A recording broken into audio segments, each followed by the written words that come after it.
Subscribe करो सिंध जी सदा ऐं नॉन वीडियोस जे पर वक्त इतला लाइ गिनती जे बटन खे दबायो।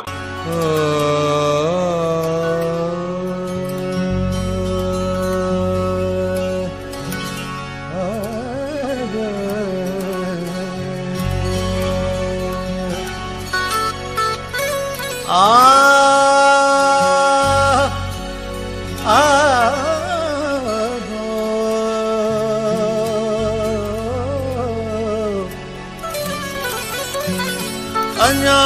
ताईं न आयो छो प्यारे यार जो क़ासिद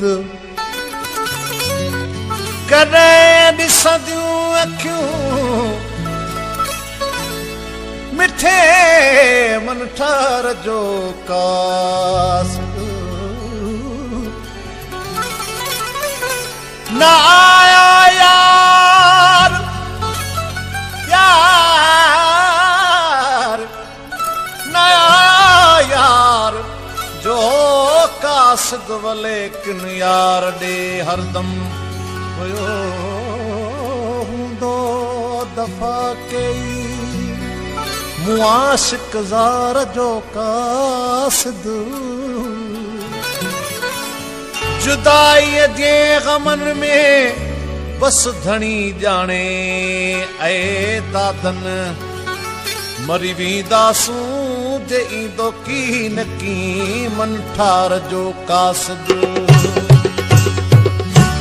दिलड़ी मुंहिंजी पई धड़के सांवल जो ख़त खोली दे सांवल जो ख़त खोली दे नौकरीअ जो खोली दे सांवल जो ख़त खोली दे नौकरीअ जो खोली दे दिलड़ी मुंहिंजी पई धड़के सांवल जो ख़त खोली दे सांवल जो ख़त खोली दे नौकरीअ जो खोली दे सांवल जो ख़त खोली दे नौकरीअ जो खोली दे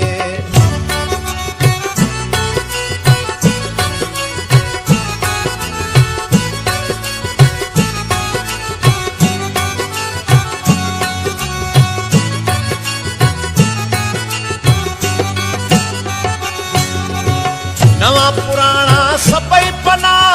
पढ़ंदे नेण बिना नवा पुराना सभई पना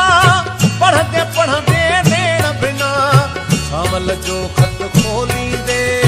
नौकरीअ जो ॻोल्ही दे सांवल जो ख़त खोली दे नौकरीअ जो ॻोल्ही दे दिलड़ी मुंहिंजी पई धड़के सांवल जो ख़त खोली दे सांवल जो ख़त खोली दे नौकरीअ जो खोली दे सांवल जो ख़त खोली दे नौकरीअ जो खोली दे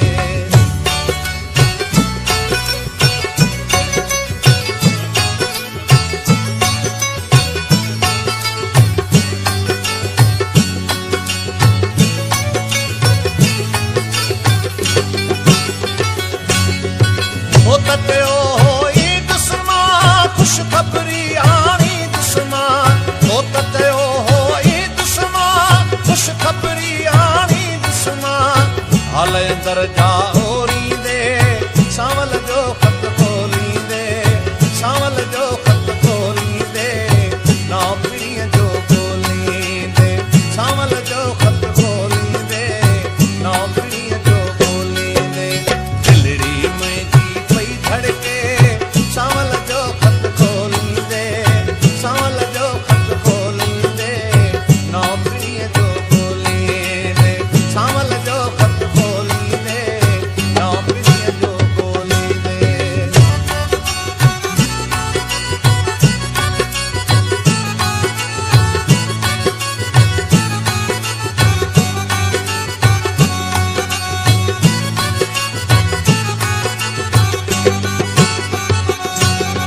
भरत भरिया ॾींहं गणिया भुलिजी थी मसरूर पवां भरत भरिया ॾींहं गणिया भुलिजी थी मसरूर पवां सिक जा सगड़ा सोरी दे नौकरीअ जो ॻोल्ही दे सांवल जो ख़त खोली दे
हंसी